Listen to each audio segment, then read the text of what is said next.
video message that he taped especially for Foreign Affairs Days.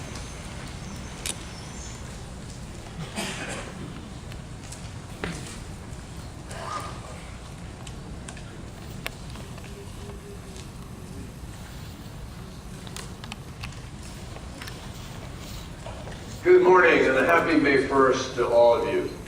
You know, last year I wasn't able to be with you in person, and I vowed then that this year would be different. And yes, I know I'm breaking the vow. It was the plan until the calendar betrayed me yet again. But I didn't want to let this opportunity pass without conveying my personal appreciation for this day, and especially for all of the work that our diplomats do each and every day of every year.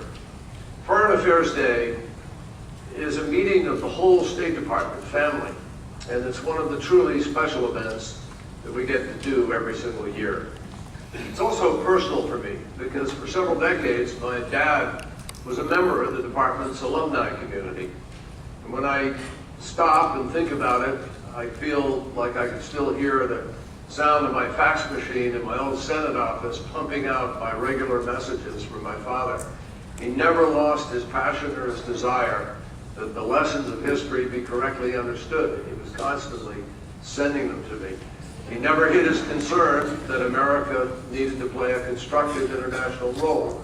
Although I must say, in his choice of words, sometimes he may have forgotten what the term diplomatic was supposed to be. I also think that the same passion that I've always felt and that I saw during my formative years is present in almost everybody that I've ever met who spent their careers trying to ensure that our country does the right thing for other people in other parts of the world in a smart way.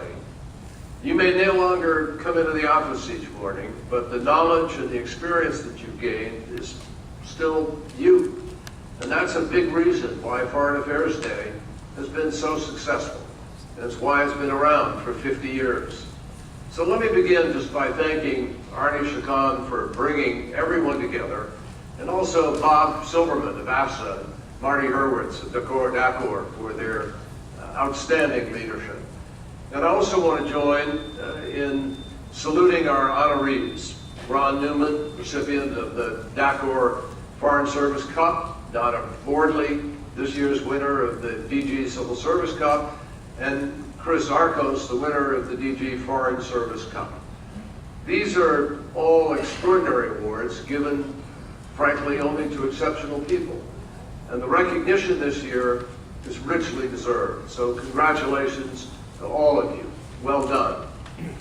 Now, if I had the privilege of being there in person, and I won't say everything I might have, but I would probably try to summarize in a few minutes where our foreign policy stands. I'd probably wind up taking a lot longer than I intended. There's a huge amount going on.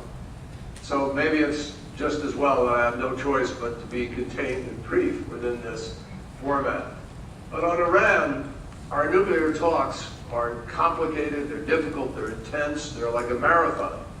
They're long. There are a lot of sharp elbows that you got to look out for everywhere, and it's going to be an uphill fight to the end. But we have the framework of an agreement that can meet our key goals. And now we have to work out the details in order to lock it down. Our critics obviously have a right to their say, but there's also a duty to offer real-world alternatives, which so far they have not. And we're determined to prevent Iran from obtaining a nuclear weapon. And if we can find a peaceful way to do that, we're going to do everything we can to do so. But if we can't reach a good deal, then we want the world to know that we tried everything, and that Iran, not America, is the reason that we weren't able to get there. In the Middle East, our policy is to support our allies, but also to work with anyone who wants to work with us to build societies that are peaceful, stable, inclusive, and respectful of human rights. This approach is reflected in the breadth of our anti-terrorist coalition and in our diplomacy, which has sought consistently to narrow sectarian divisions, to marginalize violent extremists, and brighten the future by encouraging long-term economic reforms and investments. Meanwhile, in Europe, We are strengthening NATO in order to guard against further Russian adventurism and prevent any revival of Cold War-style tensions. And in Asia and the Pacific, we're fulfilling the promise of the rebalance. We're pursuing a trade agreement that will tie 40% of the global market to higher environmental and higher labor standards. In our own hemisphere, we've embarked on an exciting and long overdue policy of normalization towards Cuba, while also giving a new billion-dollar hand up to our friends in Central America. In Africa, we're supporting regional leaders in their fight against Al-Shabaab and Boko Haram, helping to build food security, and heeding the lessons of the Ebola crisis, where President Obama showed critical leadership, and now where we are strengthening the region's capacity to respond when outbreaks of disease threaten. Globally, my friends, we are making an all-hands-on-deck commitment to clean and sustainable energy and to a meaningful climate change agreement before year's end. And we started that with a landmark agreement with China in which we have set targets that are helping the rest of the world to recognize their responsibility to set theirs. And that's just scratching the surface. Have no doubt, the State Department is still the perfect place for sleep-deprived patriots to hang their handbags and hats. We work hard every single day and many, many nights, and we do have each other's backs. And we're aware of the incredible example provided by our predecessors. We're conscious as well of future needs. So I hope that you are all encouraging sons and daughters, nieces and nephews, grandchildren, to consider becoming part of this great family. Our workload isn't going to get any smaller. We're actually going to need all the young talent that we can recruit. And today, I think we have much to celebrate, but we are also, sadly, constantly aware of the possibility of loss. I know that a little later, many of you will be gathering in the C Street lobby to recognize two beloved colleagues who died while in service to our country. Again, I wish very much for this alone I could be with you. David Collins was a man of purpose. Before joining the Foreign Service, his faith called him to spend years ministering to others. He felt a mission to those in need, which he fulfilled with gifts that enriched both body and mind. His fellow officers in Pretoria and Lagos admired him deeply, and he was known to all for his devotion to his wife Donna and their 4 children. As we honor David's memory today, we want to recall one of his favorite verses from Paul's letter to the Romans.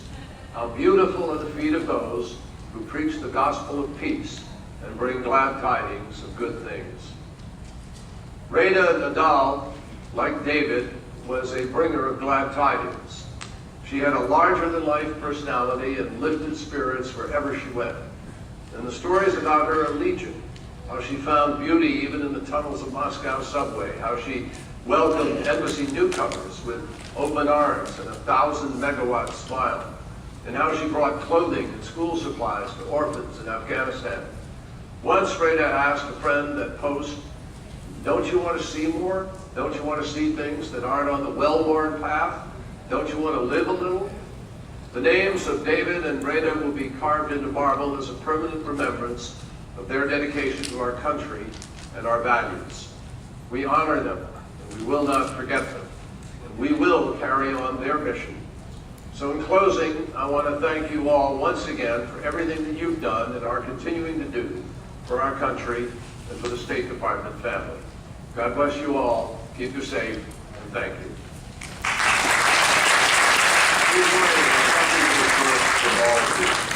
You know, last year,